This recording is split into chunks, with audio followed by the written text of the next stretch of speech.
बिहार से निकला जातीय जनगणना का मुद्दा अब देशव्यापी मुद्दा बन चुका है। बिहार में जैसे ही जातीय जनगणना के आंकड़े सामने आए, वैसे ही बिहार के साथ साथ देश की राजनीति में भूचाल आ गया।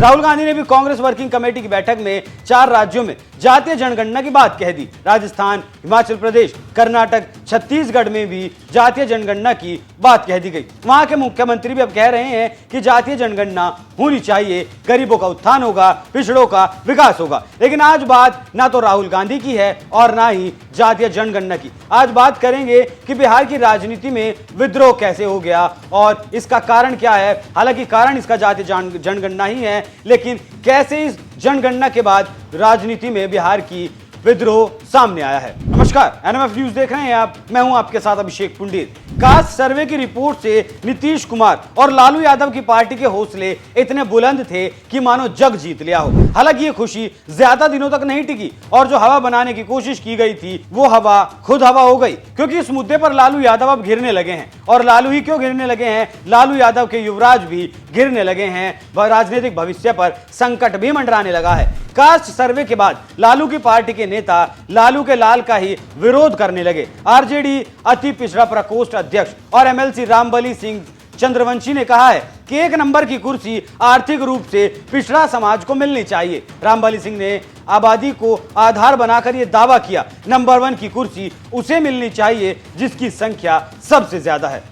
नीतीश ने तेजस्वी को फंसा दिया, जिसकी जितनी हिस्सेदारी उसकी उतनी भागीदारी का नारा देने वाला विपक्ष ही है। लेकिन इस बयान के बाद यह नारा विपक्ष के ही गले की हड्डी बन चुका है। तो यहां एक सवाल यह है कि नीतीश कुमार पिछले 18 साल से बिहार के मुख्यमंत्री हैं और लालू और नीतीश की जोड़ी की अगर बात करें तो वो पिछले 33 साल से बिहार की कमान संभाले हुए हैं। क्या दोनों को नहीं पता था कि बिहार में किस वर्ग की कितनी आबादी है? अब यहां एक बात सोचिए कि बिहार में होने वाले अगले विधानसभा चुनाव के लिए नीतीश कुमार ने तेजस्वी यादव को अपना उत्तराधिकारी घोषित कर दिया है और उससे पहले जातीय सर्वे भी करवा दिया। जाति के नाम पर जो बिहार में आग लगी है उसमें शायद घी डालने का काम कर दिया। तो क्या ऐसा कहा जा सकता है कि यह जानबूझकर उठाया गया एक कदम था? इस बात को बिहार के साथ साथ देश भी जान चुका है कि Tejashwi Yadav CM in waiting है। ओबीसी समाज से आते हैं और बिहार में यादवों की जनसंख्या 14% इस सर्वे में बताई गई है। जातिगत जनगणना में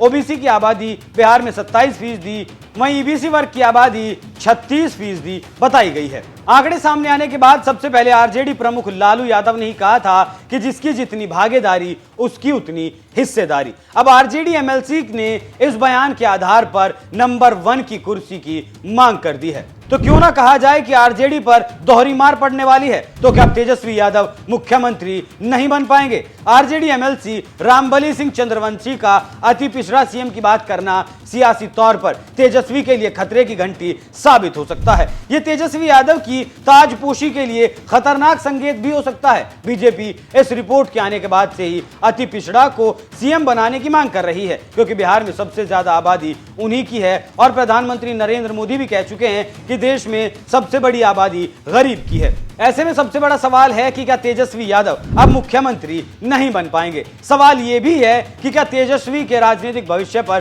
प्रश्न चिन्ह लग गया है? जब आरजेडी के नेता ही विरोध करेंगे तो मुख्यमंत्री कैसे बनेंगे? अब आगे सुनिए एमएलसी रामबली सिंह चंद्रवंशी ने और क्या कुछ कहा। चंद्रवंशी ने कहा कि अगर कास्ट सर्वे रिपोर्ट की माने तो ईबीसी सबसे बड़ा वर्ग है। ऐसे में अब अति पिछड़ा को सत्ता की बात होनी चाहिए। 1 नंबर की कुर्सी अति पिछड़ा वर्ग को ही अब मिलनी चाहिए। हालांकि उन्होंने सीएम की कुर्सी का नाम सीधे तौर पर नहीं लिया, लेकिन समझ तो साफ आता है कि किसी भी राज्य में पहले नंबर की कुर्सी कौन सी होती है। इसका इशारा एमएलसी रामबली ने साफ तौर पर कर दिया है कि पिछड़ा वर्ग अब जाग चुका है। हर जिले, हर कस्बे, हर पंचायत में अति पिछड़ा वर्ग के लोग समझदार हो चुके हैं, अपना हक जान चुके हैं, नाइंसाफी और हकमारी को वो जान चुके हैं। और अगर जातीय जनगणना सही है तो फिर वार्ड वाइज सूची जारी कर देनी चाहिए। जातीय जनगणना तो करवा ली, लेकिन मामला उल्टा पड़ता अब नजर आ रहा है। लालू की अपनी पार्टी के नेता ही विद्रोह करने में लगे हैं और जब घर में विद्रोह होता है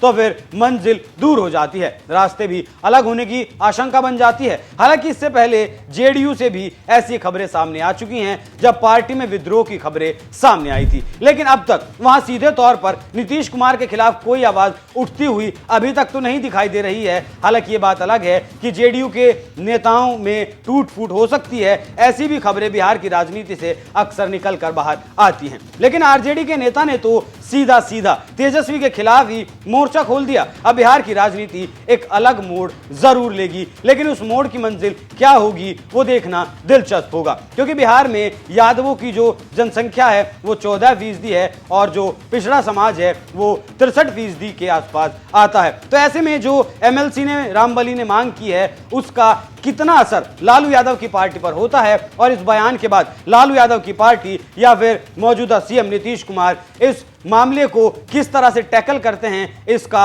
हल क्या निकालते हैं। आरजेडी में विद्रोह के बाद सियासत की गलियों में क्या भूचाल आता है, उस बारे में अपनी राय हमें कमेंट कर जरूर बताइएगा। नमस्कार।